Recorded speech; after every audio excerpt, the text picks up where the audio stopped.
Hello, welcome. All right, and so thank you for coming. And this is the fourth.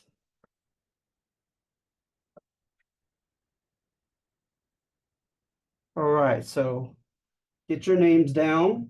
Before I begin on the Black Legend, are there any questions or comments? Feel free to unmute yourself at any time.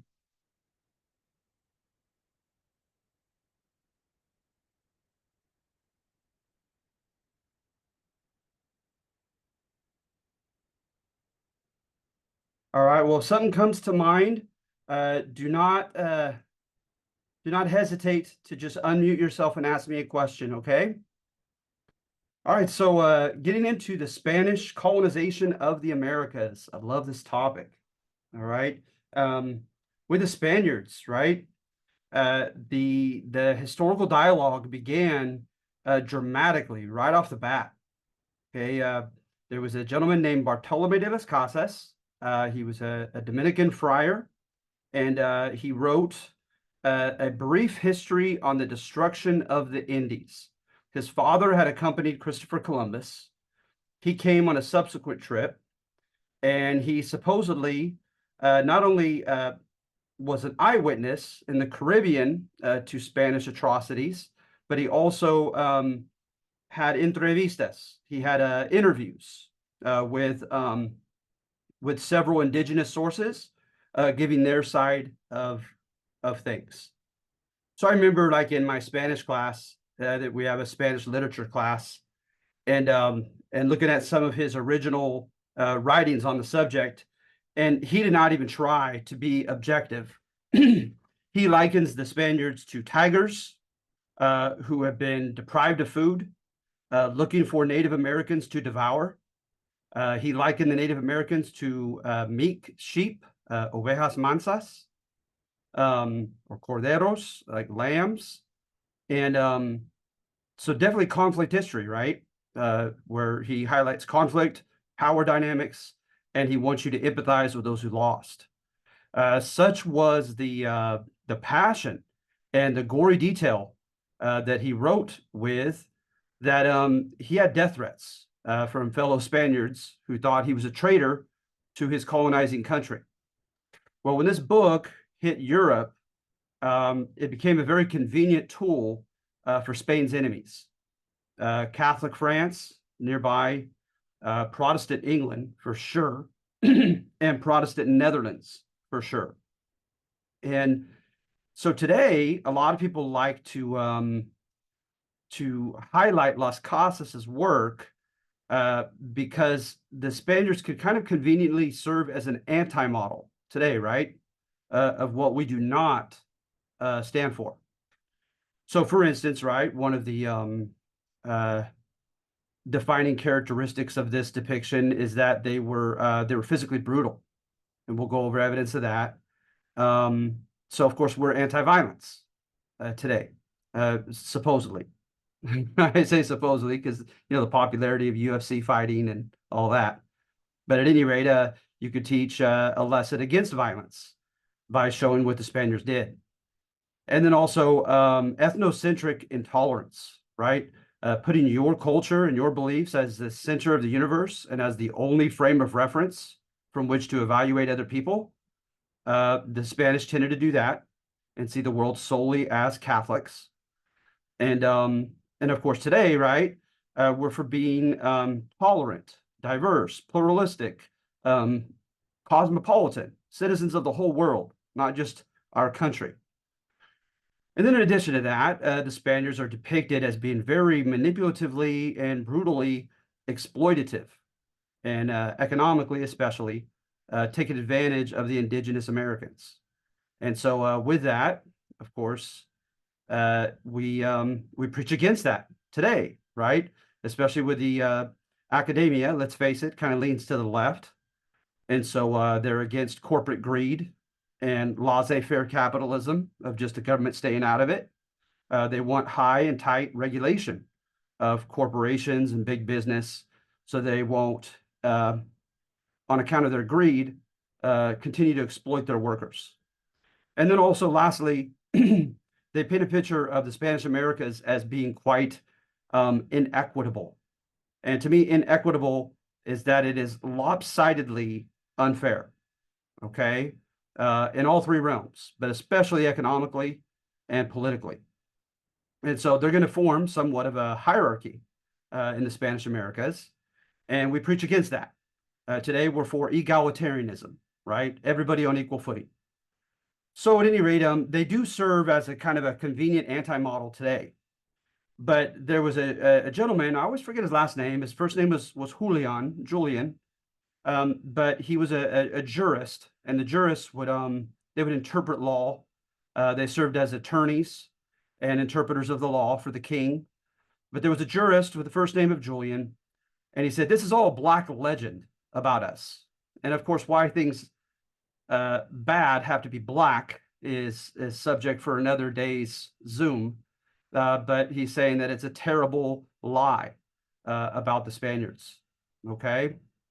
But so first getting into number one, this clearly supports the Black legend.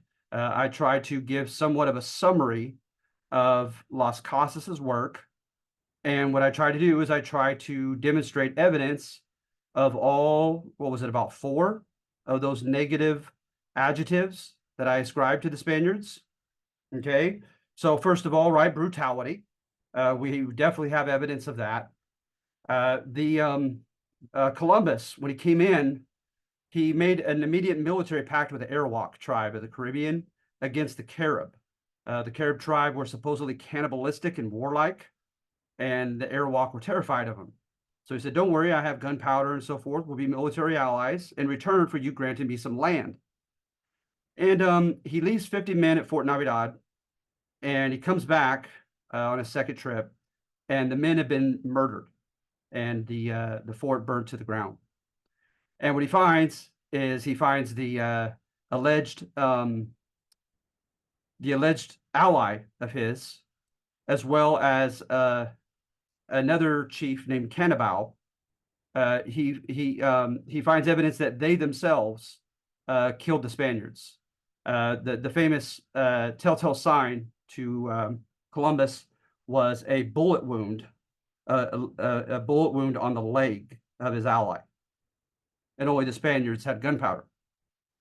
So it comes out that the Spaniards had been raping the Native American women of their own allies, and they'd had enough of it, and they massacred them.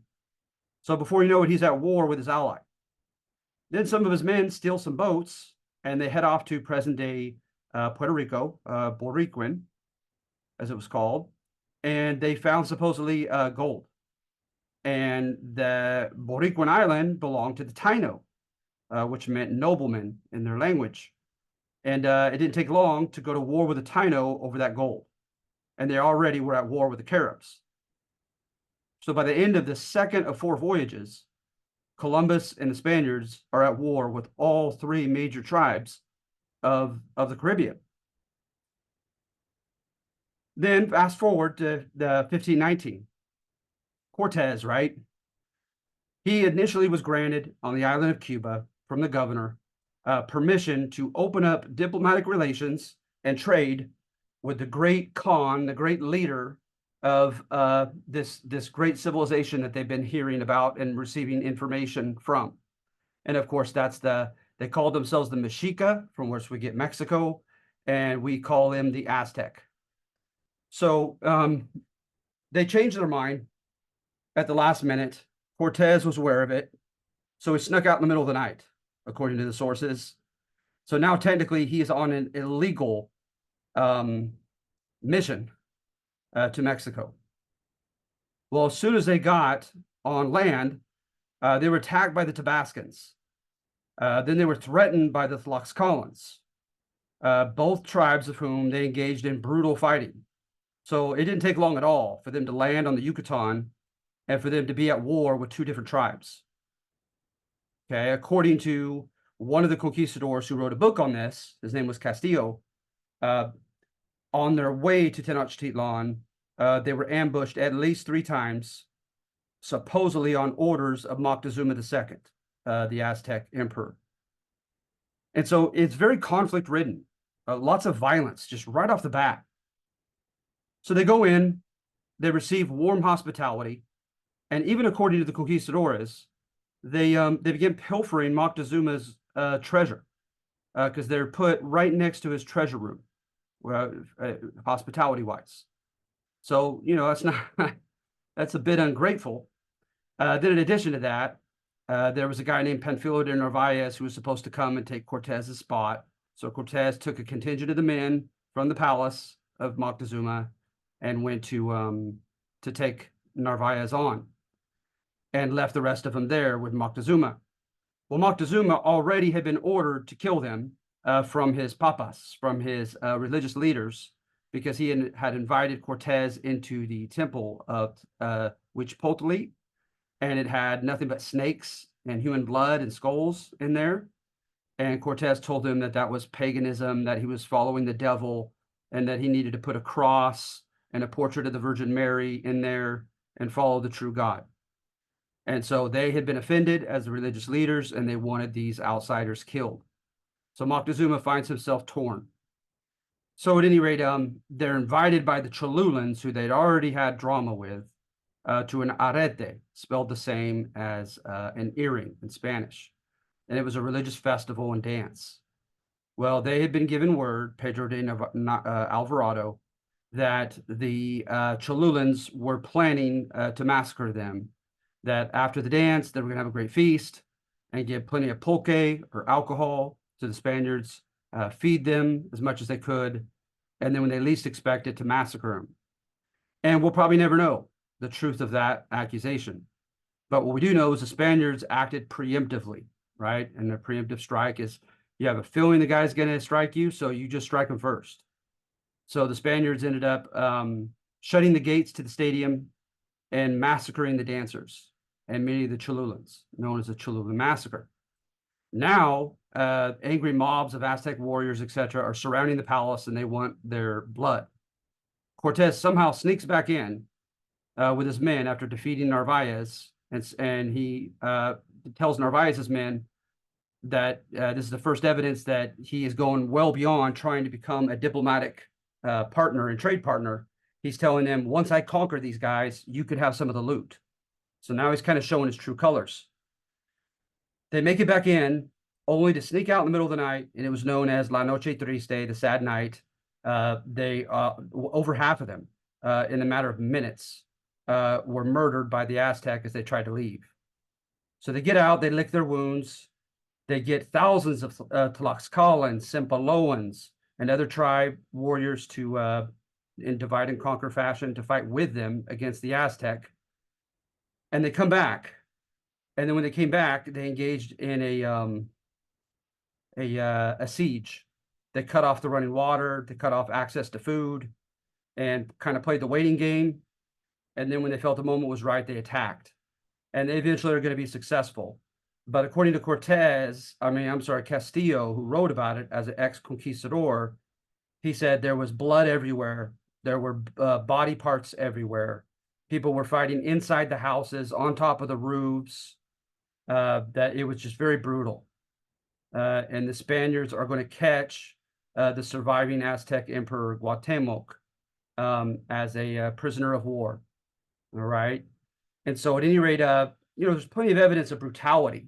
And then when you go up to present day U.S. territory, right? Excuse me.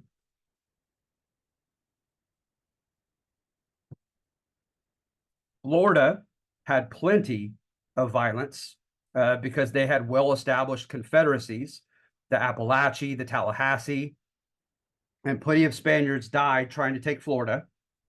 And then when they did take Florida, there was an infamous case of French Huguenot, French Protestant, who were there, and they massacred them. And then they formed the first oldest surviving city to this day, built by Europeans, and that's St. Augustine, Florida, in 1565. And then, of course, there was a lot of drama, perhaps the most in present U.S. territory, in New Mexico. There's a really good book called When Jesus Came, the Corn Mothers Went Away, by a guy named Gutierrez. And it's very much conflict history. The Spaniards came in, they tried to psychologically dehumanize the Navajo and show their children that their parents were pagans and following the wrong gods and the wrong traditions. And they put him on the missions, and it's one of the cases where there is truly evidence of them trying to bribe natives onto the missions, but in a sense, they're still somewhat recognizing their mandate that mission activity is supposed to be volitional by choice. But in New Mexico, there's the most evidence that I've read of coercion, of them pretty much forcing the young kids and other Navajo onto these Franciscan missions. And so, they go through times where there was no rain, and they would do their indigenous rain dance, and they would get severely punished for it for everyone to watch. There was a lot of sex involved in their religion because they were real big on the fertility god, and the Spaniards heavily punished them for that. And eventually, in 1680, under a medicine man or shaman named Pope, the Navajo are going to fight back, and they're going to take Santa Fe, New Mexico back from the Spaniards. And it's going to take the Spaniards 16 years to come back with a big army and retake it. But yeah, a lot of drama, a lot of conflict and bloodshed in New Mexico. All right. So at any rate, you clearly have evidence of brutality. Some of the things, I hate to even mention them, but they're kind of synonymous with this book because they stood out so much, is according to Las Casas, they made bets as to who could slice a Caribbean native in half with one blow of a sword. They pulled babies out of their mother's arms and threw them into the rivers. They would hang these Caribbean natives in groups of 13, supposedly in honor of Christ and his 12 disciples. And just brutal stuff. All right. Then you also have the exploitation. In the Caribbean, they gave an ultimatum on the island of Hispaniola, which is Dominican Republic and Haiti, on the island, the Cibao region of Cuba, and I can't remember the name of the region in Puerto Rico. They would, as part of the repartimiento was public works that natives had to do a certain time of the year every year for the Spanish crown. They would force them to go into the mines and collect a certain quantity of gold or silver. And when they did, they would put a copper coin necklace around their neck. If they were found at a certain time without that copper coin necklace, they would cut their feet off, according to the Spanish sources. All right. And then also, that they were promised, the conquistadores, to be able to be entitled to the forced labor of Native Americans that they had conquered. And that was known as the encomienda system. And they began to demand that their sons and their sons' sons inherit that same encomienda title. So they were forcing the Native Americans to work, almost worse than sharecroppers, because they're not getting a portion of the harvest like a sharecropper. They're virtual serfs or slaves on these plantations, working for the Spaniards. So they worked in the mines, they worked on the plantations. Then in addition to that, they had a lucrative trade in Native Americans as slaves. They would sell them across the Atlantic Ocean, from one colony to the next, etc., just as they were beginning to do with African slaves. All right. And of course, the Spaniards contributed to the African slave trade. They constantly had connections to Luanda and Elmina, the two main ports on the Ivory Coast, to acquire slaves. And they began putting most of them into South America, the second most into the Caribbean, and then the third most into Mesoamerica. All right. So clearly they could be exploitative. And then the inequitable part, right? With the inequitable part, I'm not sure how much I do on that, because I'm saving that for another one. Let's see here. Corporal punishment, Aztec women. see here.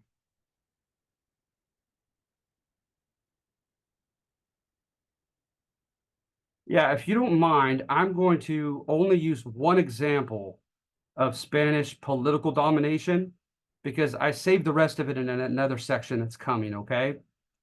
Is the hated corregidores, like the verb corregir means to correct. The corregidores, right? These royal officials, Spaniards, they would come to the towns.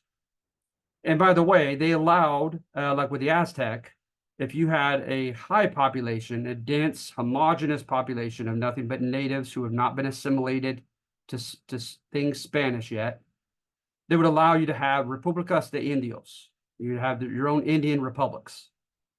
And in a way, you could follow your own laws and so forth. But you had to pay a royal 1/5 of all your revenue to the crown, the quinto, that everybody else had to pay. And you also had a certain time of the year to be ordered into the repartimiento. And again, that is, you had to do public works for the crown, building a church, a road, a bridge, etc. Okay. And so the corregidores were the hated guys to come and tell you exactly how many men were demanded to do a certain task. But they also could come in and they allowed the continuation of Native American city councils, known as cabildos, because the Spaniards had them too. And you had an alcalde mayor, from which we get the term mayor. And these are local leaders, but the corregidor could come in and could veto or overturn any decision made by that city council and mayor. All right, so they were hated figures.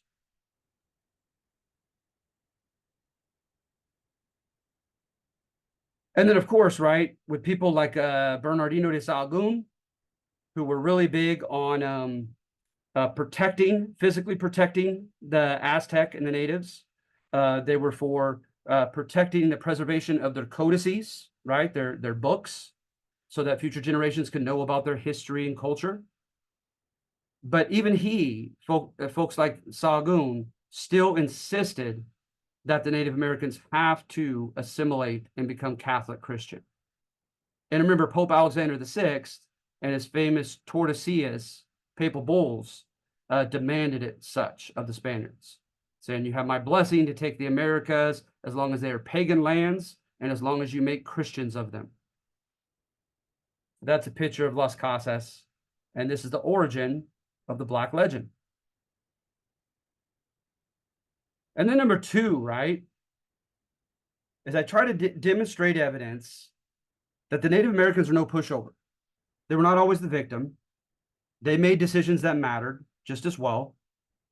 And, even in instances in which they looked a little bit ruthless, Vine Deloria, one of the most popular spokesmen for Native Americans today, he's proud of this type of history.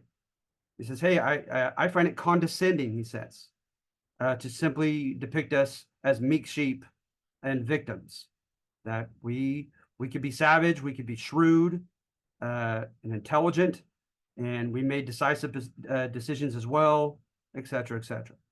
All right. So, like I said, with the Aztec, you know that they made plenty of enemies with their flower wars. The flower wars, right, when they would go out just in order during the calendar time for human sacrifices to catch prisoners of war. They were known as the Pochteca, the armed warrior merchants. So if you've ever seen like Apocalypto, like that kind of stuff, come in and attack villages and take prisoners of war, sell them to have them sacrificed. So the Aztec were imperialists themselves. They institutionalized the use of violence. They gave a great fight to the Spaniards, needless to say.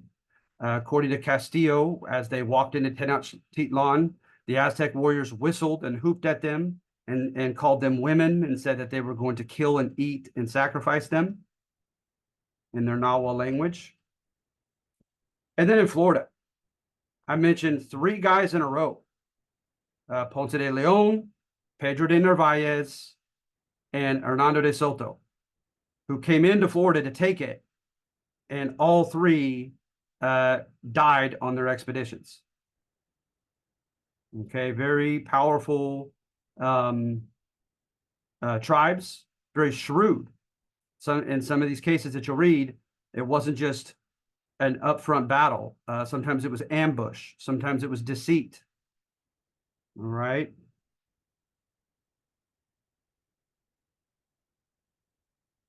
And yes, supposedly it has been written that De Soto, on his way up beyond Florida, met such a powerful queen of one of the tribes that I can't remember, that he paid homage to her and was very deferential to her, knowing that the power was all in her hands, militarily. Then you also have, oh goodness, the New Mexico. Like I said, the New Mexicans fought back very well in Pope's rebellion. Supposedly, sadly, there was a priest allegedly guilty of molesting children, Navajo children, and they crucified him.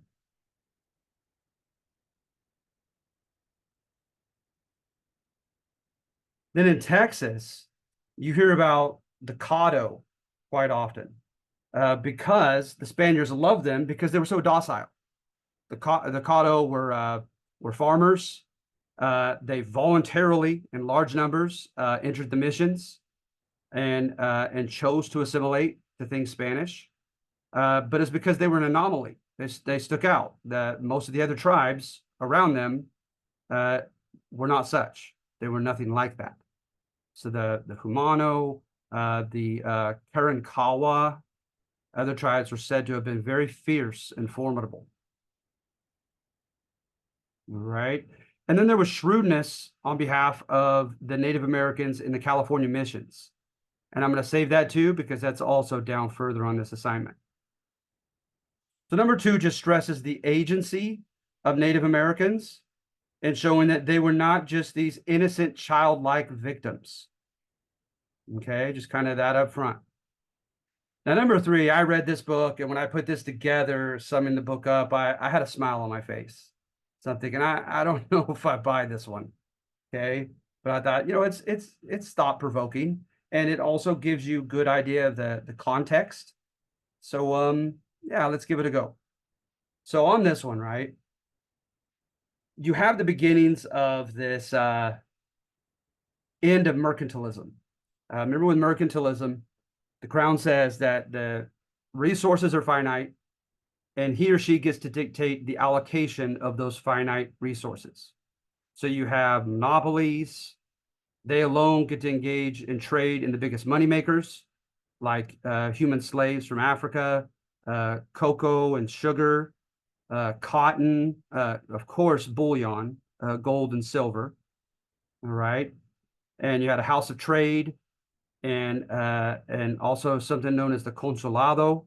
And the consulado was run by wealthy, rich Spanish businessmen who had a say with the House of Trade in getting themselves the special privileges and monopolies that they desired. All right.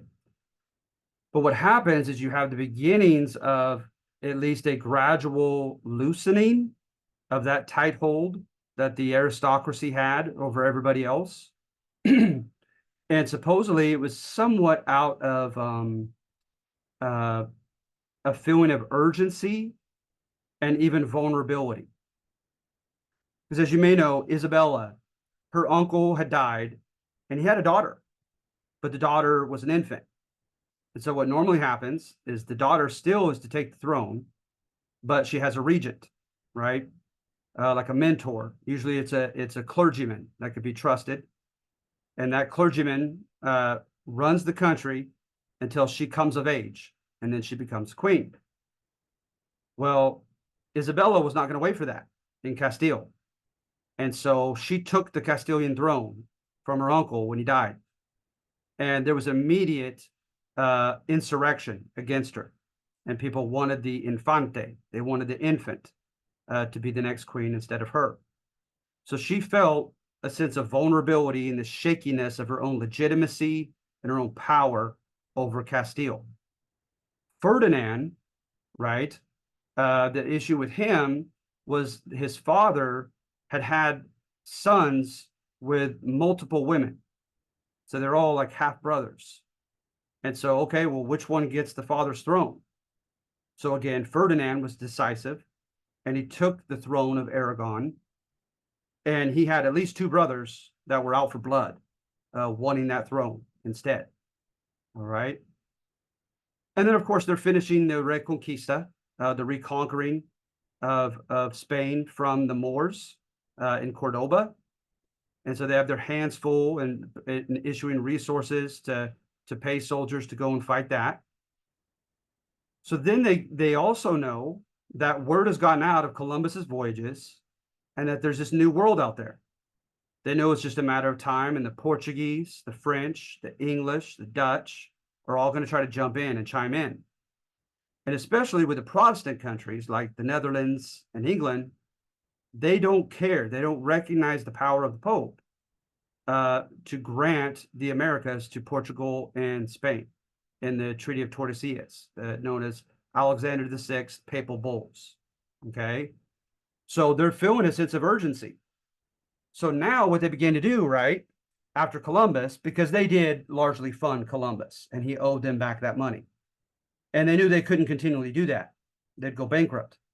So they kind of opened up a rat race and said, okay, if you could manage the money and you could risk your own money and you could risk your own life going across the Atlantic, and if you find empty land, tierra vacía, and claim it going forward as an adelantado, going adelante, forward on vacant land, we will reward you with minor noble status, which the lowest noble was an hidalgo.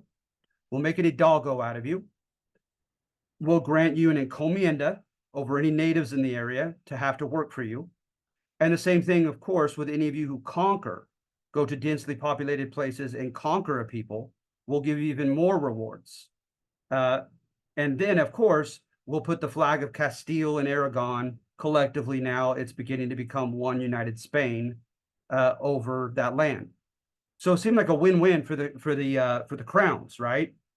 They could gain more land, they could gain prestige, right, for being able to conquer new lands and thereby kind of justify their legitimacy as being the true king and queen of Aragon and Castile. And they didn't have to stick their neck out. They didn't have to risk much. It was the average guy who took this challenge on who did. So that's why I say it's kind of the opening of a barbaric beginnings of capitalism. Okay. So most people, however, right, might be willing to go and do this, but they don't have the resources to begin with.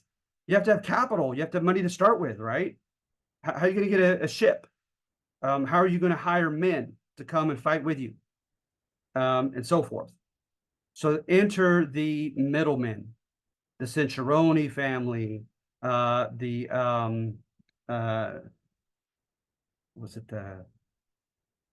shoot, I'm drawing a blank. There are like 4 or 5 very famous merchant families in Italy alone, in the Italian city-states. So what they began doing is they moved over to Seville, and the word banker comes from the Italian word for bench. They would sit at a bench, and kind of like that Shark Tank show, they'd have lines of people, and they'd ask one person at a time, why do I want to lend my money to you? How are you going to make it grow? Right? And what Columbus learned as an effective answer was, I will do anything you ask. Tell me anything, and I'll make sure it's done. All right?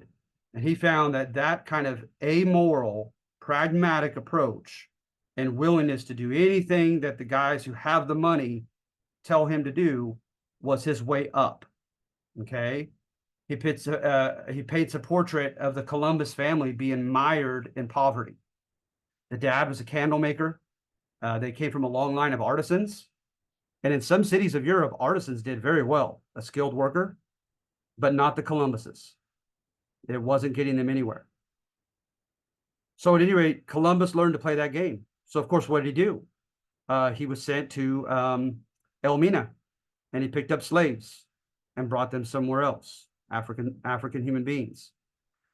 He went into into Indonesia, and he fought to take over an island against the Portuguese, and took the island over and grew coffee, and then sold for his creditor, sold that coffee and made great profit, and then paid back plus interest what he owed his creditor.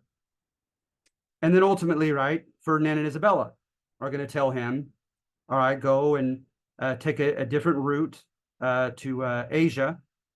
As they say, right, he supposedly thought he was going into Asia. And he has this very, very callous letter to Ferdinand. And he's telling him about the Caribbean. And he's like, it's so beautiful. All the animal and plant life, and the people are well formed and tan and hospitable and friendly. They're like children. They walk around and they're like naked, and they don't even know that they're naked. They're so innocent. They grabbed our swords and cut their hands out of ignorance of what metallurgy is. And then he says, do you want some slaves? Do you want me to, he said, I could grab hundreds of them and bring them back to Madrid. Would you like that? And so he owed them money, right? And he was willing to do any ruthless thing to pay that money back so that they would give him another voyage. Because again, he had 4. All right. He had to pay his creditors back. So what I'm saying on number 3, right, is that it's the system itself that was ruthless. And people like Columbus almost felt like they had to get their hands dirty if they wanted to extricate themselves and their families from poverty. They had to participate in this ruthless system and do as they were told. So I'm trying to very much take away guilt from Columbus and act as if he virtually felt compelled to do what he had to do. All right. And of course, that's what this book says. So I see at the bottom there, I said, did I let him off the hook too easily? Okay.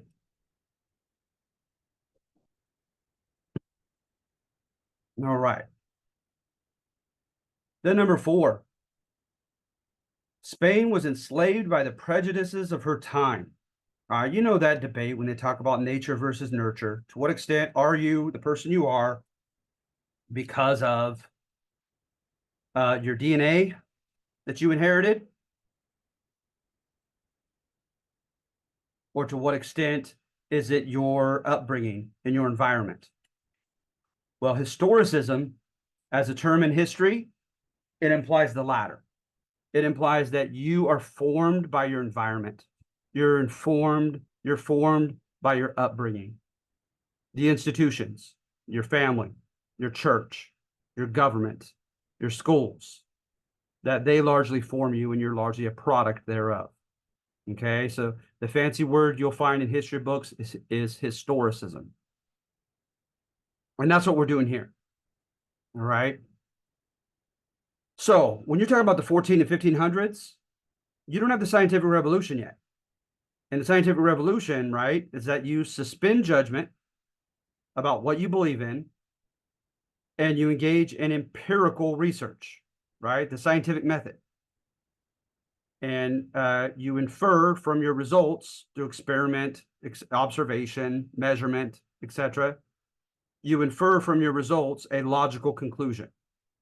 But until you get to that, through that methodical process of the empirical method, you doubt everything.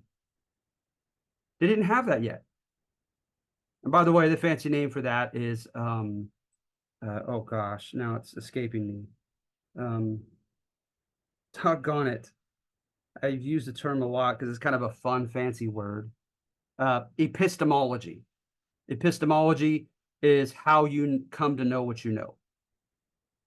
So they had more of a medieval epistemology, right? I believe what I believe because my priest told me. I believe what I believe because my king told me. Then the Enlightenment. The Enlightenment stressed the humanity of all people and the basic natural rights that all human beings are entitled to by virtue of being born in the image of God. right? They didn't have the Enlightenment yet to challenge their thinking, right? And then this last one's big, is classical liberalism. I think of a guy named John Stuart Mill from England who wrote books on this, like On Liberty was his famous one. He basically says, right, I should be able to park my car on my front yard if I want to, because it's my property. I should be able to play as loudly as I want the most obnoxious music in my suburban area, whether my neighbors like it or not. I should be able to express whatever feelings I have. I should be able to adhere to whatever ideology I want to adhere to. And the only limitation to it, right, was articulated by an American judge called Oliver Wendell Holmes. And he said, your freedom to swing your fist ends only where my nose begins. So you do whatever you want until it infringes on the right of someone else, right? So at any rate, you know, we largely operate from that to this day. If someone's trying to drink himself to death, that's terrible. The people that love him ought to try to stop it. But you and I, as a stranger, that's his decision, right? But when he gets in the car and drives drunk and runs the risk of killing some innocent people, then he's overstepped the line. Now he could harm somebody else in his exercising of his own free will. Okay, so they didn't have those ideologies yet, those intellectual movements yet. And so they lived in an earlier world, okay, where they were told what to believe. So then you also have the Reconquista. Remember, that's the reconquest. So as you, I believe, know, from 711 to 1492, there was someone who first called himself the Basha of a faraway caliph, and then later broke from him.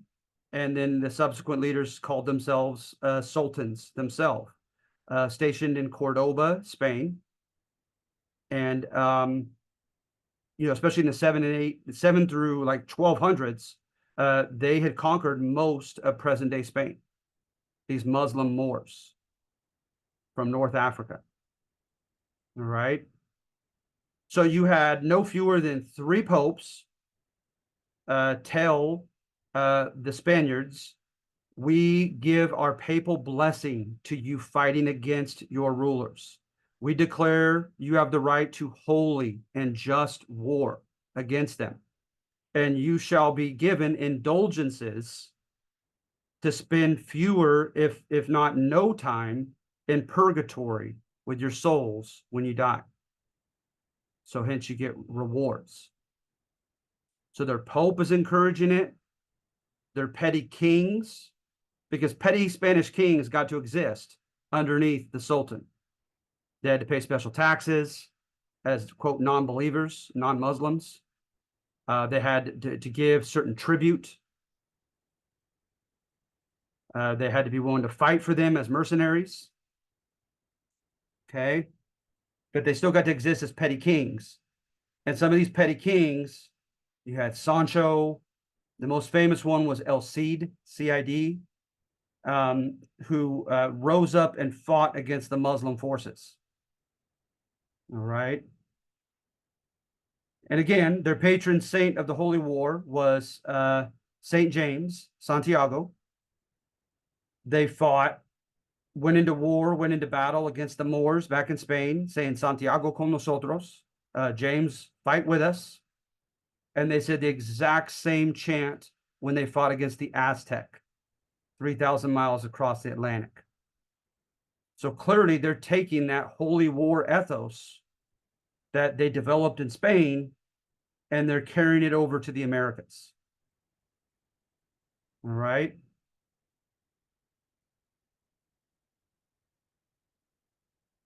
You also have verses in the Bible, especially from St. Paul, contending that pagan gods are really demons in disguise.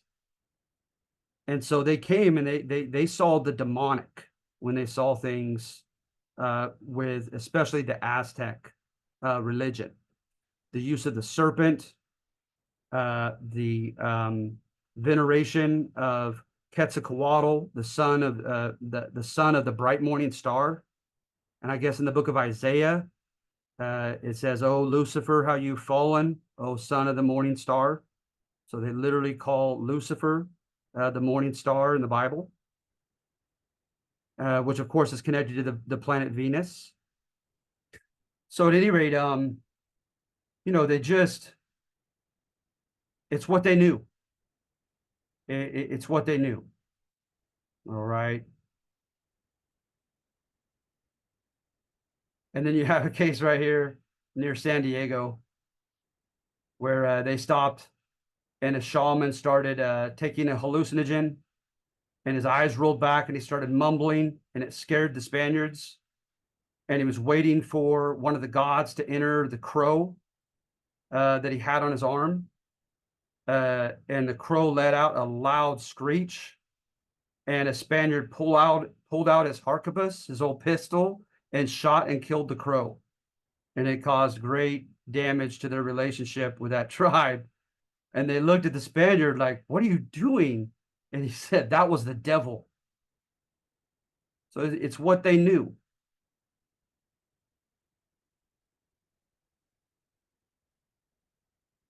All right. So anyway, take a look at this section and see, okay? I'm appealing to the concept of historicism, that the Spaniards didn't know any better. It's all they knew. All right. Very religiously centered worldview. Then number 5 is a very upfront, simple thesis, is that Spain was Spanish America was inequitable. It was unfair. So you think about their bureaucracy, right? You had a viceroy or virrey, a vice king, who literally was supposed to represent the king or queen in his or her absence back in Spain.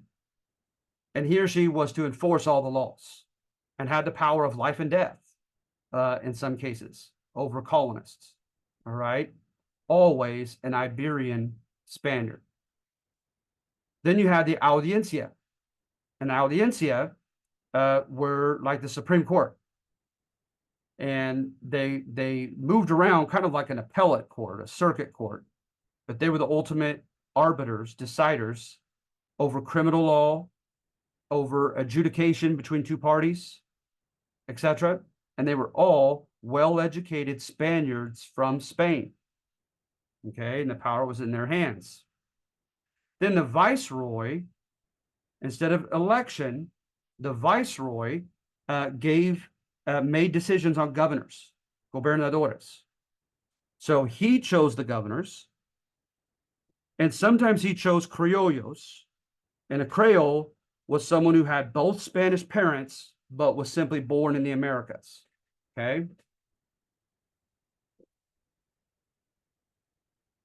But never have I heard of a mestizo, half indigenous and half Spanish, much less an Indio, the native, serving in that capacity as a governor.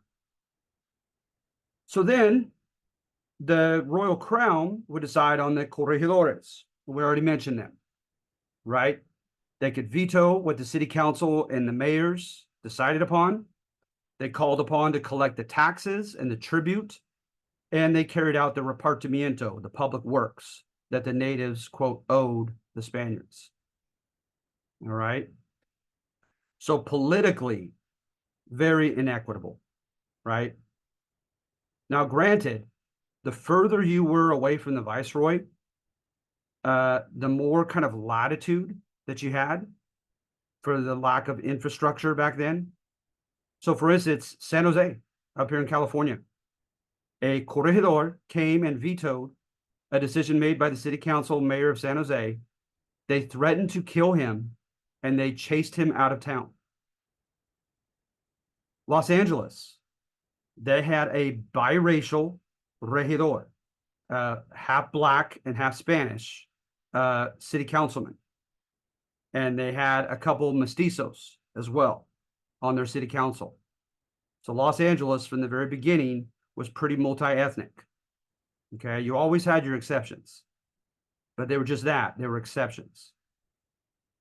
And then, as I mentioned, economically, I kind of already mentioned that, you had the House of Trade and the infamous Consulado, and they would decide who got to trade in the most lucrative industries, right?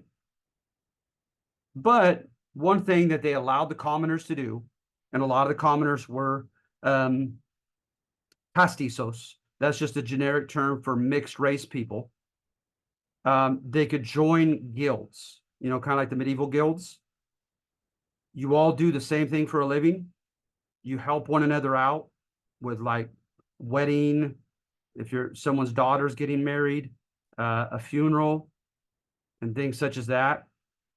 They made rules on the quality of the product that they made, the price that they agreed upon in selling it for, etc. It was like a medieval guild, and they were known as confradias, and they were kind of like mutual aid societies that the poor mixed race people were able to engage in. And according to one of the sources I read, is that if you were in a small enough market, you weren't trading from Veracruz to Europe. That's a huge market. But you're just, like a local, just mercado, local little just market. They allowed you to benefit from the quote crumbs from the table. You could trade in cocoa, sugar, some of those things that only the well-connected monopolists were allowed technically to do. All right. And then technically also, playing the devil's advocate to this thesis, is you could earn gracias al sacarnos, or some people interpret them as, in English, as certificates of whiteness. I kid you not. That if you're a mixed race person and you're poor, and you save a nobleman's daughter from drowning in the river, they will grant you for your meritorious act a certificate to carry with you that says, by law, you are legally to be treated with the privileges of a Spaniard. Okay. And then, of course, you had the juez or juicio de residencia, and that's when the visitor general would come unannounced. He would put the Spanish local official under house arrest and give all the poor commoners a chance to come forward with any accusations against him for abusing his power. And quite often, the Spaniards found them guilty, and they would fire them. And in the more severe cases, they would put them in chains and send them back to Spain. So there was sort of an element of accountability. And then lastly, in defense of the Spanish, is they had a so you see they could do things at a small level economically, right? They could hold their leaders accountable through these jueces de residencia. They could earn a certificate of whiteness, all right? And also African slaves.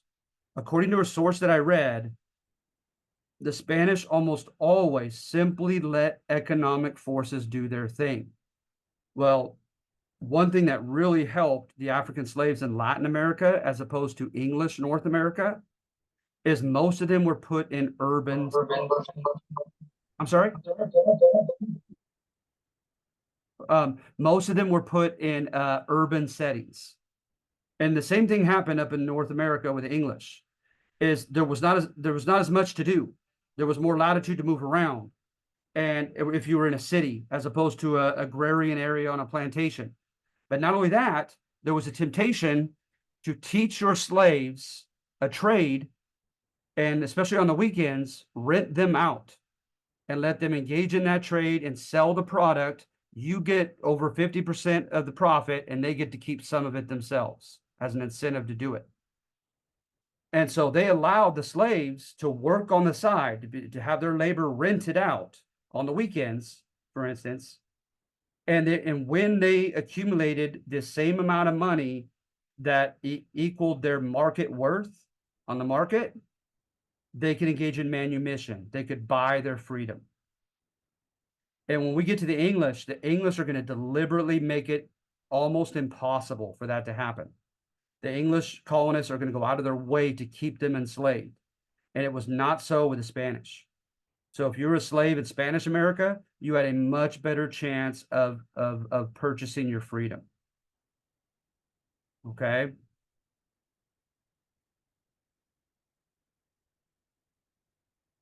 Yeah, I think I have that right there. But this was the pigmentocracy. It was a term that was used in the 1970s from a Chilean anthropologist, and the name is kind of stuck.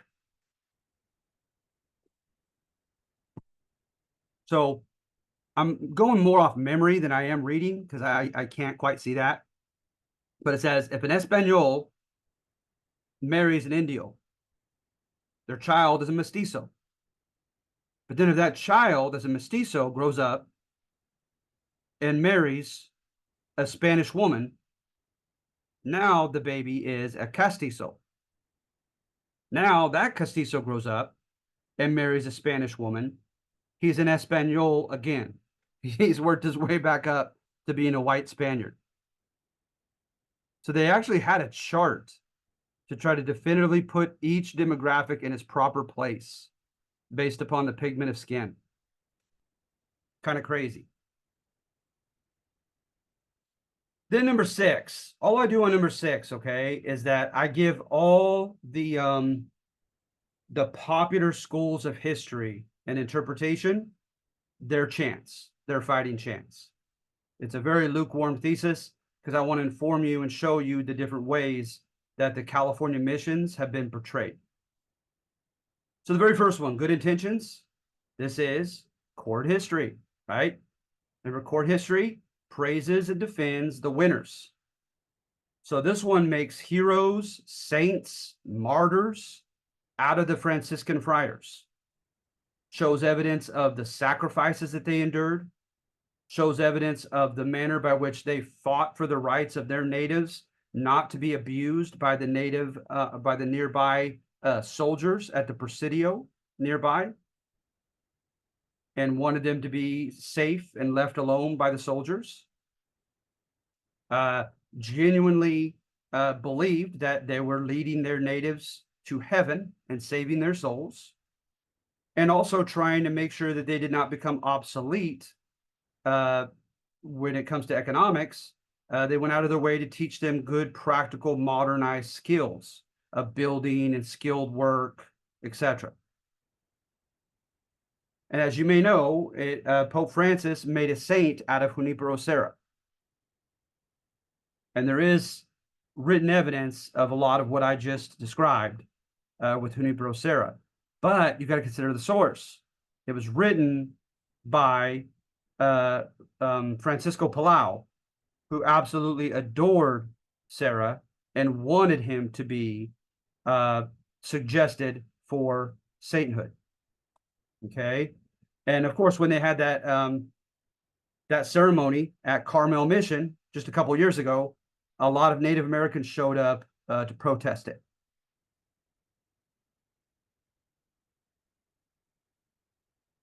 Then you have Native agency, because remember, the natives said, hey, we're not just these meek sheep, everything happens to us, we're always the victims or the passive recipients of what happens. So in this case, right, the most popular instance that is used in books that I've read highlighting the agency of the Native Americans in the missions is the way that they made their missionary leaders, the local hacendados, okay, and the local hacendados were the plantation owners. Because remember, when they go, they'd make a pueblo, a city, and then they'd have a mission, and they'd have a military fort, a presidio, and then they would have surrounding plantations to feed everybody. Okay, that was usually the pattern. So the local hacendados were always in need and wanting the natives to come work on their plantation. And the missionaries were saying, no, they're learning this and that on the mission, and they're doing work here. etc. And so they would they were no dummies. They would bargain with both parties to get the most for themselves out of this acute need and demand for their labor. So one of the biggest examples is some would say, all right, missionary friars, we'll stay here instead of working on the plantation. But in return, we want the right, at least twice a year, to go back home and see our families. Because the idea was, right, especially with soteriology of Catholicism, soteriology is the study of salvation of the soul. With Catholics, it's how you end the race. That determines where you go when you die.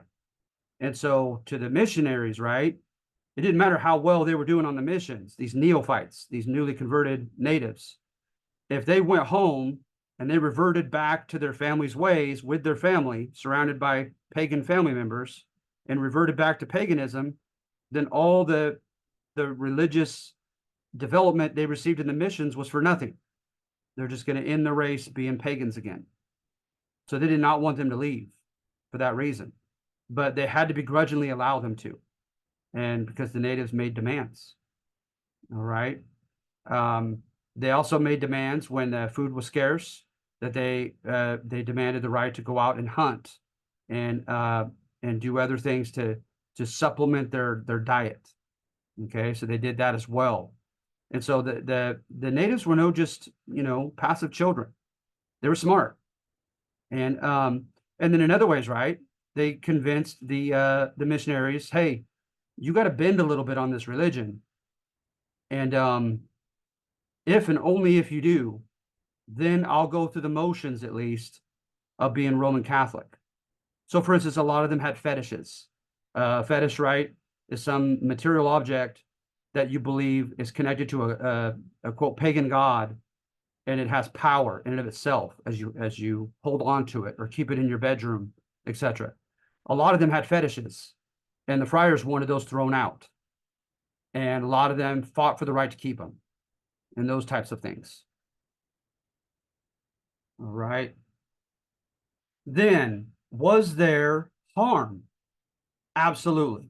Now we're talking about conflict history, right? Where you stress power dimensions and winners and losers, and you try to get your reader to feel compassion for those who lost, for the victims. So again, for quite some time, when they were not allowed to leave, when they would sneak out and run away, the missionary fathers had Vallejo, that Vallejo is named after, Mariano Guadalupe Vallejo. He was a comandante general of all the troops of Spanish and then later Mexican California. And he would go down into the valley and find these runaways and forcefully bring them back to the missions. And a lot of times they wouldn't come back without a fight. Their loved ones wouldn't let go of them without a fight. So there was loss of life and bloodshed in this process. Also, some of the natives were very stubborn and wanting to hold on to some of their own old cultural behavioral patterns, religious practices. And sometimes the missionaries decided that the only way to get rid of that was to literally, like a horse, was to like break them and beat them into submission physically. And so there was corporal or bodily punishment. They were whipped, they were put in the stocks, they were stricken with fists, etc. As a matter of fact, there was a Polish priest who came down the California coast and observed the missions, and he complained to the Vatican that the friars were too physically brutal on their neophytes. All right. And then, starting in the 90s, you add the fact that there was inadvertent harm, right? And inadvertent harm means it wasn't deliberate, but it happened just the same. Remember I mentioned how they loved the Caddo tribe in Texas? Well over 50% of the Caddo within 2 years died of disease on the missions. Now, the missionaries were heartbroken, supposedly, over it. They clearly didn't mean for that to happen, but it happened nevertheless. So you had diphtheria, dysentery, measles, influenza, tuberculosis that were inadvertently spread throughout the missions. Then, of course, with animals, pigs and cattle and horses, etc., that were brought by the Spaniards, they messed up the nearby ecosystem. They ate up a lot of the grass and stepped on it, and some of the natural berries and food that grew naturally. And so, they had those types of things. And then ultimately, right, what the natives were mainly protesting when Sarah became a saint not too long ago was that the Spaniards engaged in cultural genocide. They killed the natives' culture.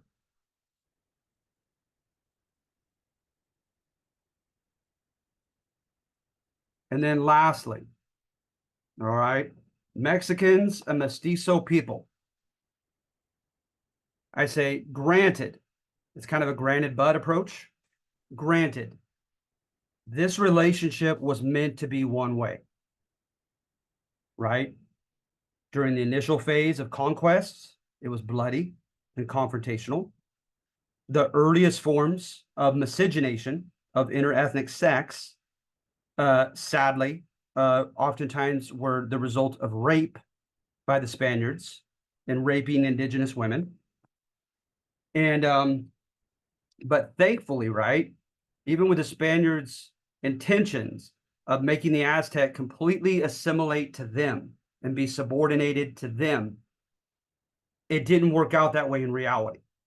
That the Native Americans also biologically and culturally have formed the lineage as well as the Spaniards for today's Mexican Americans.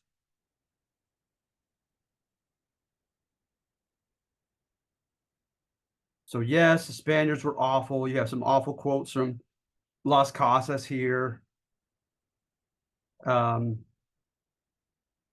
Rodolfo Corky Gonzalez, he was a big leader of the Chicano movement.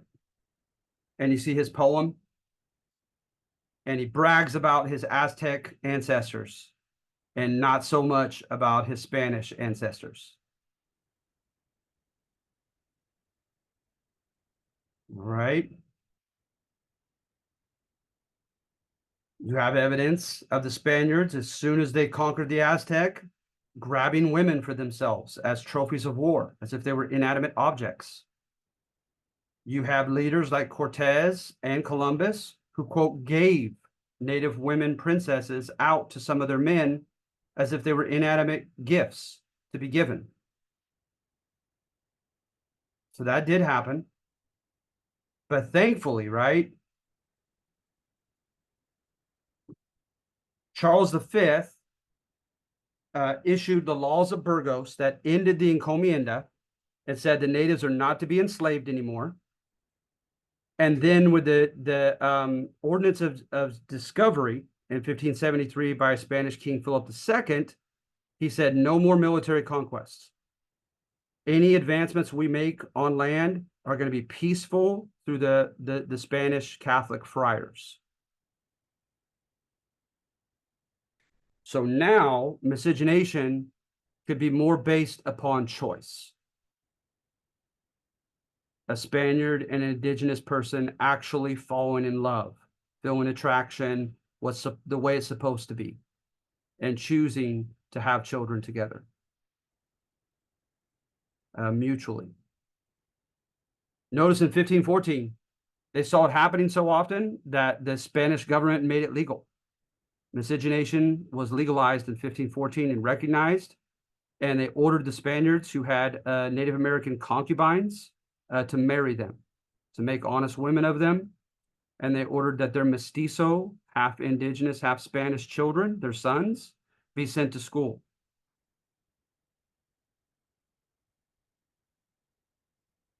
Then I show how syncretism is when two parties, even when one's in control over the other. Syncretism is when two parties mutually borrow from each other. That may not exactly be 50-50, but they're still borrowing and being influenced by each other, that it's going both ways. Okay. All right. So for instance, the Spaniards learned the Nahua language in Mexico, and they did the sacraments and mass and all that in the Nahua language. And remember, this was when you see the Council of Trent after the Protestant Reformation. The Catholics stood their ground, right? They said, hey, we're for religious icons. We don't think it's idolatry to have statues and portraits to be venerated, etc. And the saints to be intercessors and Mary to be an intercessor. They stood their ground against the Protestants. And time and again, they appealed to tradition, right? But with the Aztec, they were willing to bend tradition. So not only did they change the language of Catholic services, but then in addition to that, they began, when it came to confirmation and catechism, they chose to show the similarities between the Catholic beliefs and practices and their own, to try to convince the Aztec that there was a lot of continuity, that they weren't completely breaking from their old ways, that there were great similarities. So it's amazing, right? The Catholic the Aztec, they had a notion of sin. They had a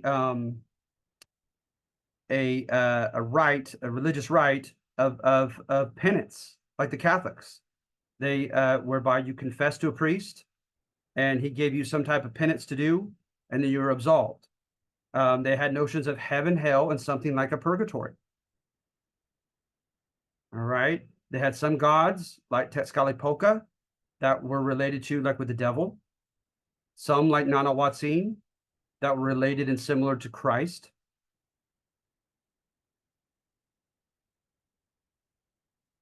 Then, in the midst of penance, some of them preferred to write down their sins. And in Catholic tradition, it's supposed to be audible.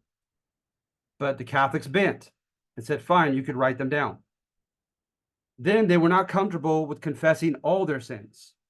And in Catholic tradition, you were supposed to confess verbally, audibly, all your sins. And they said, that's okay. Okay. So they're making one accommodation after another. They're changing their ways for the Aztec. Okay.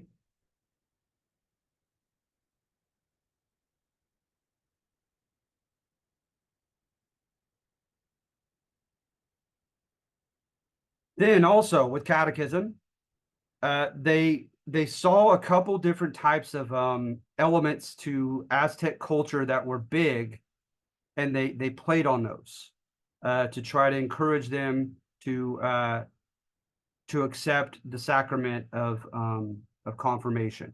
I remember confirmation is a rite of passage for Catholics in which now you are you're done, as like St. Paul had written, when you're a baby and neophyte Christian, that you just are told the gospel and the very basics of the faith. And then when you're ready to grow into spiritual adulthood and fight the devil and all of that and become more spiritually mature, you receive blessing and the power of the Holy Spirit from a bishop to fight that grown-up battle. So at any rate, they likened it both to becoming a warrior, where that really rang well with the Aztec young men and women. And they also likened it from becoming a masikwe, a regular commoner, to a pipitlin, to a pipitin, a nobleman. Okay, so they changed their instruction to appeal to the Aztec.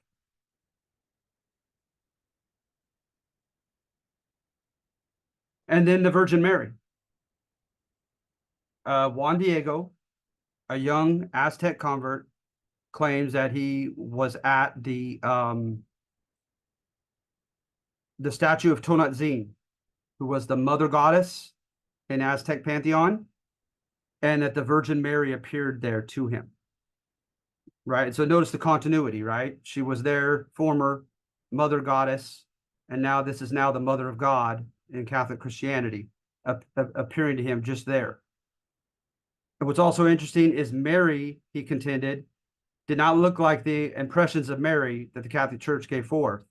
That the Mary that appeared to him looked indigenous like himself, was much darker skinned, etc. And at any rate, she contended that they should build a cathedral, that they should follow her son, and Bishop Zumarraga thought he was crazy. So the legend states that he brings a rose that was Bishop Zumarraga's favorite that only grew in Majorca, an island off of Spain. So how in the world did he get that rose, right? And then secondly, he comes again and he brings a tilma. A tilma is a Native American cloak, and it has the image of Virgin Mary on it. And the Catholic Church has that tilma in the Cathedral of Mexico City to this day. So I have here, to Mexican Catholics, the Mother of God had chosen to appear not to a Spaniard nobleman, but to a poor, humble, indigenous American. These religious quasi-bridges helped unify Spaniards and Native Americans in Mexico under an indigenously influenced and indigenously oriented brand of Catholicism.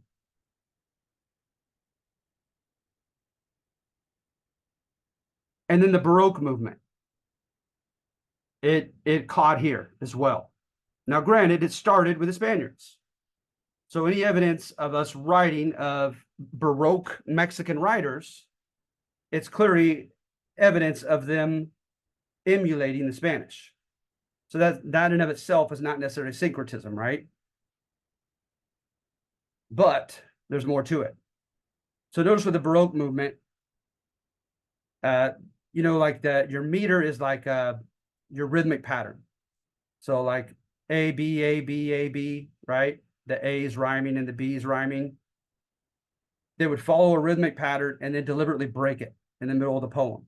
That was a Baroque thing to do. They used a lot more verbiage and words than they needed to be very, very ornate and fanciful with their pen. They used very high vocabulary words.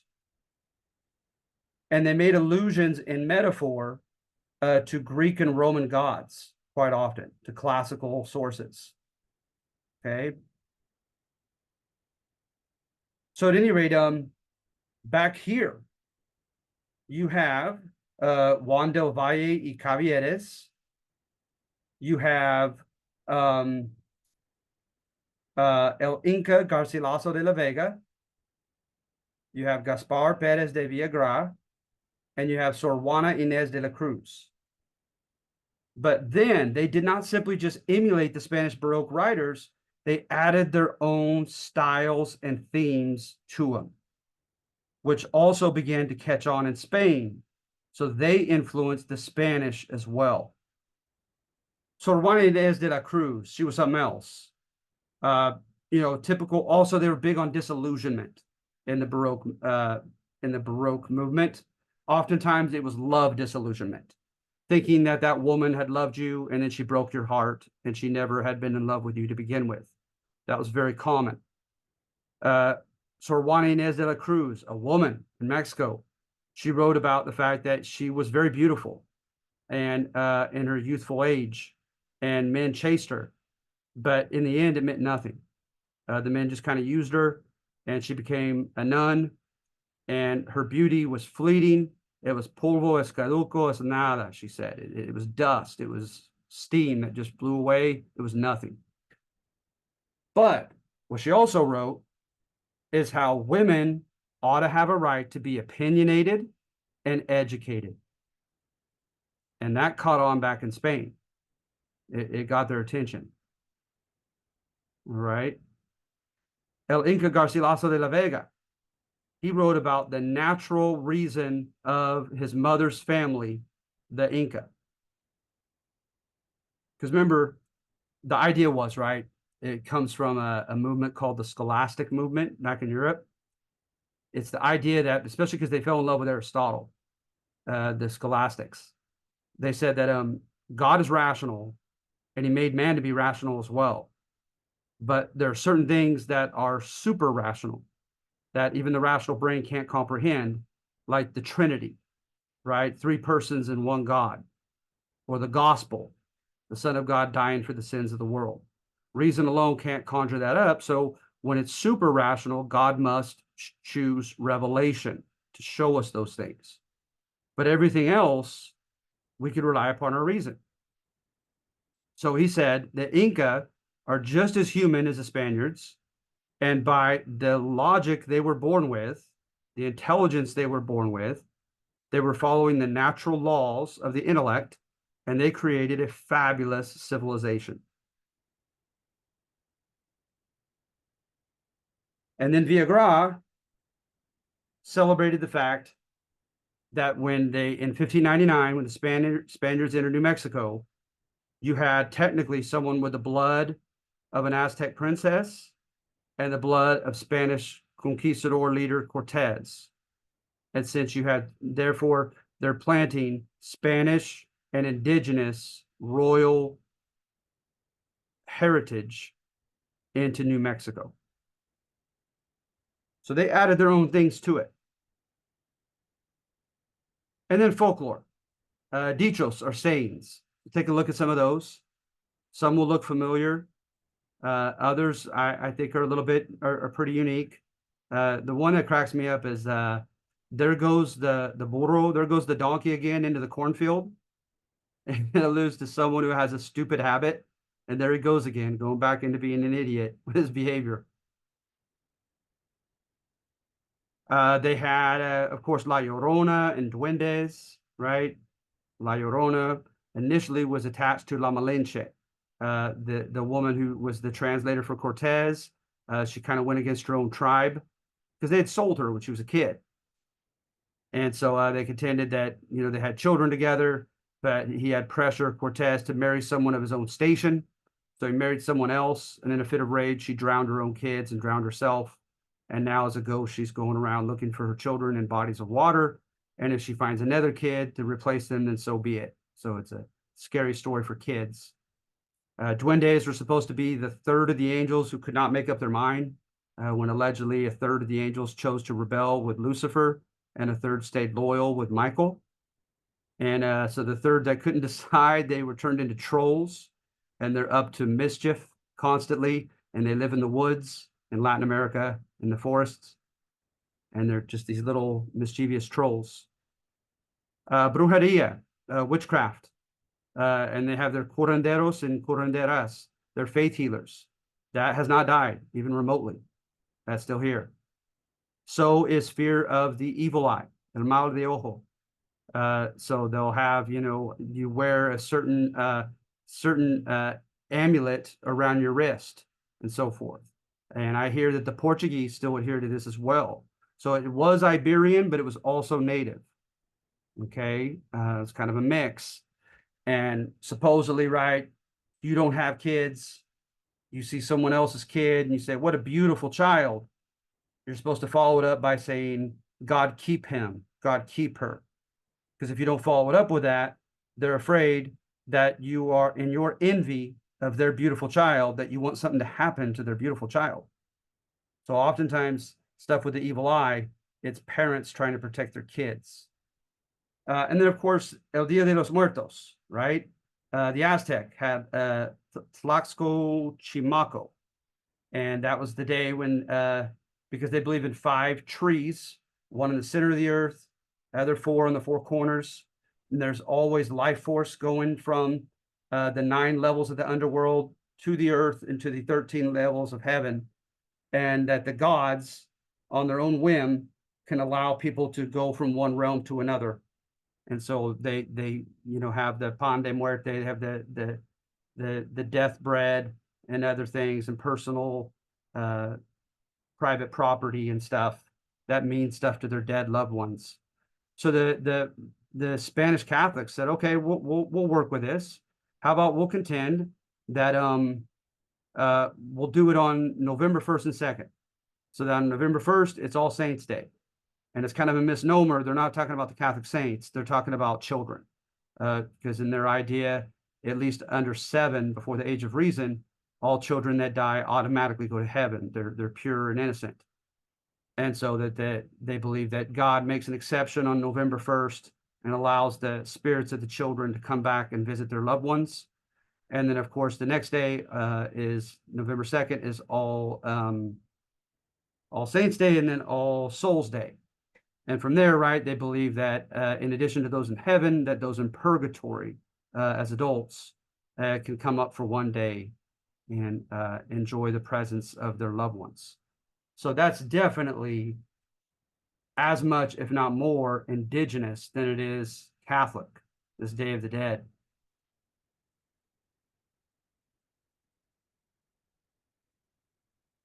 So I have here. And then courtship. I've heard cases of people still doing this to this day. Maybe not the pumpkin part, but in the colonial time period, if you were interested in dating a girl, you'd leave a pumpkin or a gourd on her porch, and she'd either smash it or not to show her interest or lack thereof. And then you would have to date her for a certain amount of time with male chaperones. And you'd have the men of your house come and ask the hand of the woman. If the bride-to-be's parents were still uncertain, they would demand that the groom-to-be come for a couple weeks and live in their house and do like a trial run. And of course, the men leaders of the groom-to-be could ask the same and have the bride-to-be come and stay with them for a couple weeks. During the mass, they would have the lariat, the cowboy rope, and they would wrap it around both the bride and groom, symbolically to unite them when they got on their knees to receive the Eucharist. And so, yeah, and of course they had a reception and so forth. Then indigenous music, the Spanish zapateado style, combined with the drums or percussions of Native Americans to form the dance of the viejitos, of the elderly. And jarabe gatuno, I don't know much about the second one, but supposedly it caught Latin America by storm, and it was half indigenous and half Spanish, this dance style. So I have here, though the Spanish-American relationship began with violence and power dynamics that were retained for centuries, that were definitely in the Spaniards' favor, cultural borrowing and mixing inevitably occurred, especially after the age of military conquest. The mestizaje, or mixture, forms the heritage of today's Mexican Americans. Granted, many of them speak Spanish and identify as Roman Catholic, giving testimony to their Spanish lineage, but that masks the extent to which their Aztec and other Native American descendants have shaped their values, their behavior, their culture, and their identity. All right, so does anybody have any questions? You guys feel okay on this? I have a question. Yeah. Online. 1 second. Sure.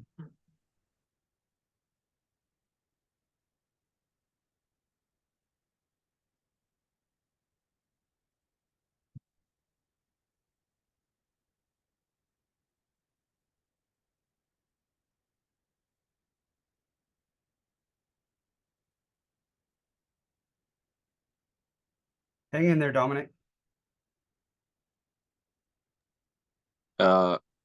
No more echoes? No. That's good. Mm-hmm. All right. I kind of got lost in the context of all of it, but like, who were the Moors, the Moors, RS? You got Who it. were those people? Okay. That right, that biologically, historically, beneath the Sahara Desert, the Black Africans are the first group that they identify them as is Bantu, Bantu. That was the shared language they all have. So they were, Bantu Black Africans south of the Sahara Desert. And then north of the Sahara Desert, right? You had a mysterious people that people still know very little about, and they were called the Berbers, Berbers.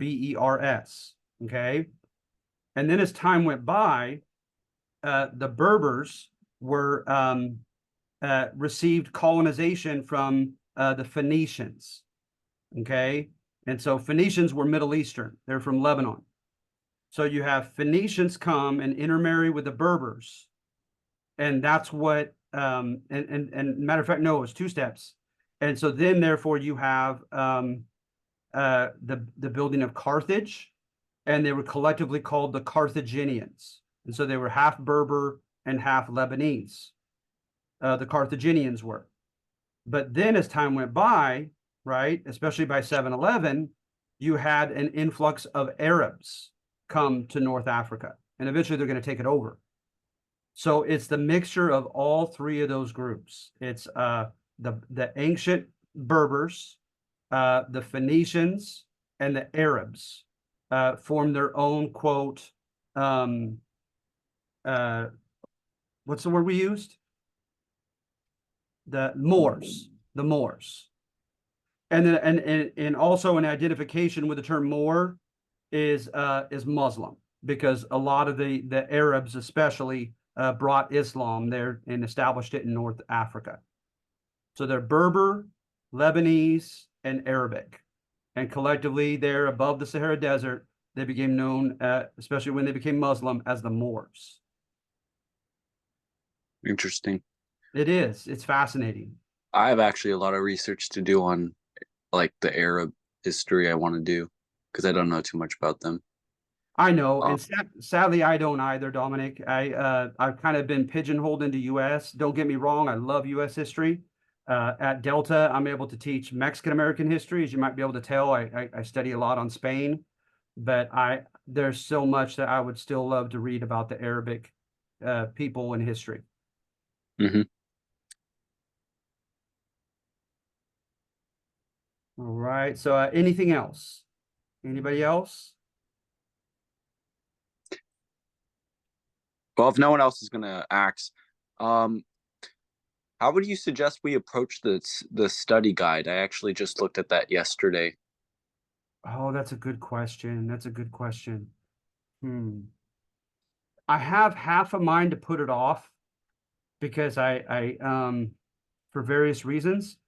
What I think I'm going to do, Dominic, is I'm going to give an announcement to everybody, and even if it's not on a regular date, like on a Monday normally for us, I'm going to give a special Zoom where we're going to go down the list on the study guide. Okay.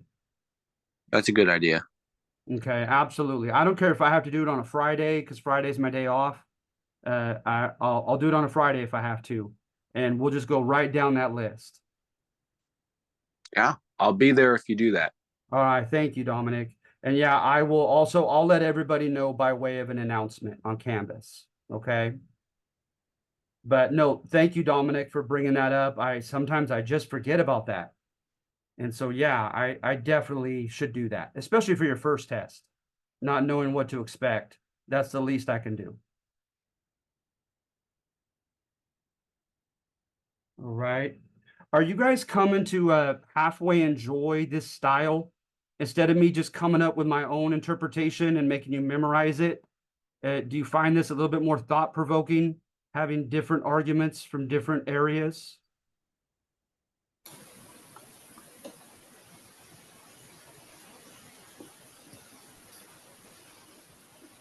I wonder if they're even there, to be honest.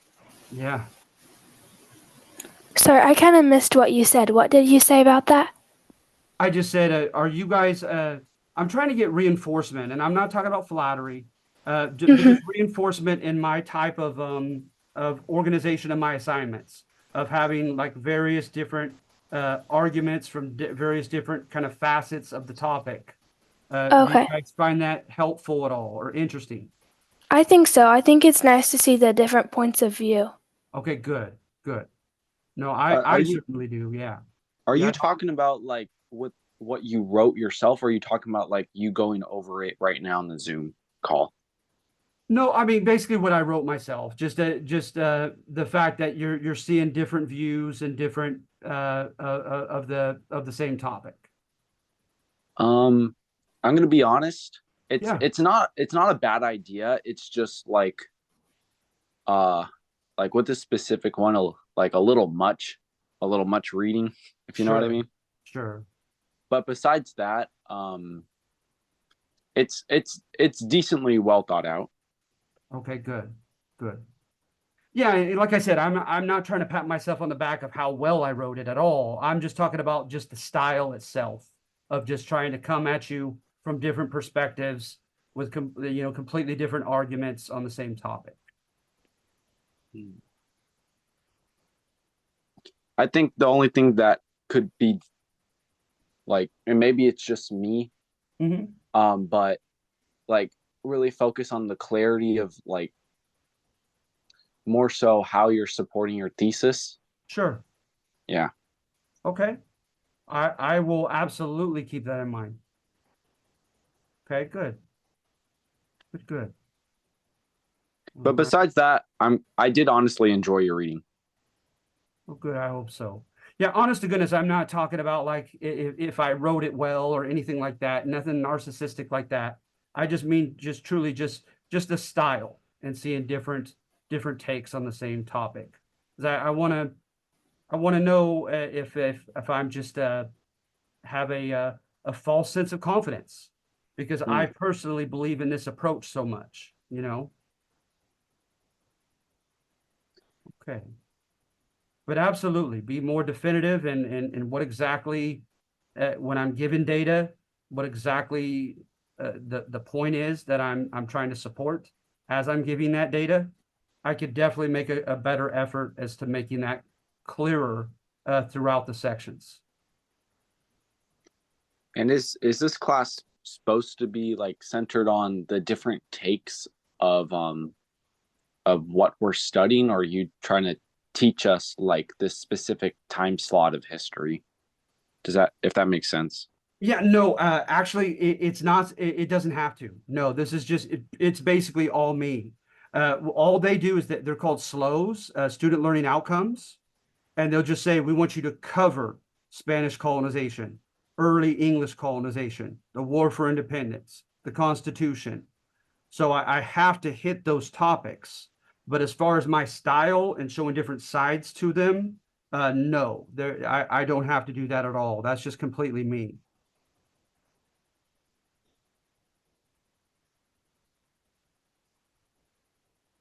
Right. Um, but yeah, like I said at the beginning, I just if any of you end up becoming history majors, once you get into the master's classes, this is exactly what you do. Is you'll have to compare and contrast and synthesize 2, 3 books that have completely different takes on the exact same subject. And so I felt like I was giving any history majors kind of an early step on it. And then and like I said, I thought that this also elicits, no matter, even if you disagree with every single point made, you still should be learning some basic data, because even though I'm being very manipulative with the data that I choose and the data I choose to omit, clearly, the data that I do choose is reliable. So you're hopefully learning some about history regardless if you disagree with everything. And also, I think that it makes you think more critically than just giving you my own monolithic view on every topic and making you memorize that monolithic view.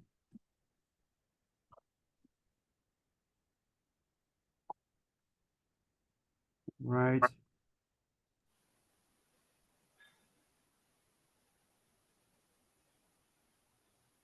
Right. So anything else? I Um, don't think I have any more questions. Thank you, Ellie.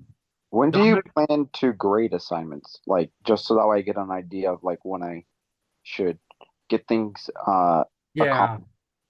If you don't mind, if I could have at least another 3 to 5 days. This one that I just went over, the Mestizaje, I literally just put this together. And I'm putting one more together on English, context to colonization on the English.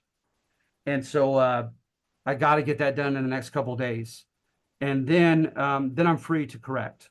then I'm free to correct and try to catch up. Okay. All right, so thank you. But Dominic, I'll always take any kind of constructive criticism whatsoever. That's why I asked. I knew I was running the risk, of someone having a problem with it or this or that, because I work in isolation. Adjuncts, we don't have a lot of interaction with other faculty. We're not observed very often. So just because I feel pretty good about something that I'm doing, I don't have a mirror. I don't have that metaphorical mirror. And so I like to see what I can improve on. Okay, I get that. Kind of like customer based type of interactions. Exactly. All right. But no, I like what you said, and I'm going to do that. I'm going to take a look in the future, and I'm going to make sure that when I just start getting forth with with a decent amount of data, that I have transitional sentences and sentences that preface the data to make it very clear why I'm giving that data, what exact point I'm trying to convey. There's certainly nothing wrong with that. That ought to be done. All right. Yeah, and maybe with this one, it's like I don't know if we needed that many viewpoints on the same subject, because I'm trying to learn like this time period itself, and sometimes if you add too many viewpoints, it just kind of gets overwhelming and confusing. No, I gotcha. But that could also be personally me, needing to slow down. No, But to be honest, some of the work that you're going to see in the future might be just about as long as this, but they're hitting the student learning outcome things, right? They're hitting like when we do the South, there's several things they want us to cover, etc. So with that, I almost feel like I can't help it, but I will be the first to admit that as far as Spanish colonization, because I subjectively, personally love it so much, I did not have to give all this information in a U.S. history class over Spain and Spanish colonization. I did kind of go crazy. Well, do what you love, man. Well, Thanks for the extra instruction. No problem. That's what I'm here for. All right, so yeah, if you don't mind, guys, give me like 3 to 5 more days to finish my another new assignment that I'm writing out and researching. And what kills me, right, is you look at these footnotes, is I'm very adamant about, okay, any fact that I employ, I need to cite it exactly, what book, what page, and so it's painstaking sometimes. But Takes as a soon while. as I get this second write-up on English history done, then I could be more in cruise control and just use what I did last semester, right, for the following assignments, and that'll render more time to grade papers. All right, so you guys have a good week, okay? If there aren't any other comments, but thank you for your input. I promise you, it weighs heavily on me, and it will influence what I try to improve. And yeah, you guys just hang in there, okay? Yep. Thank you. Have a good All right. weekend. You too, hon. You guys have a great week and be careful. Bye. Thanks. Bye. You're welcome. Thank you, Mia.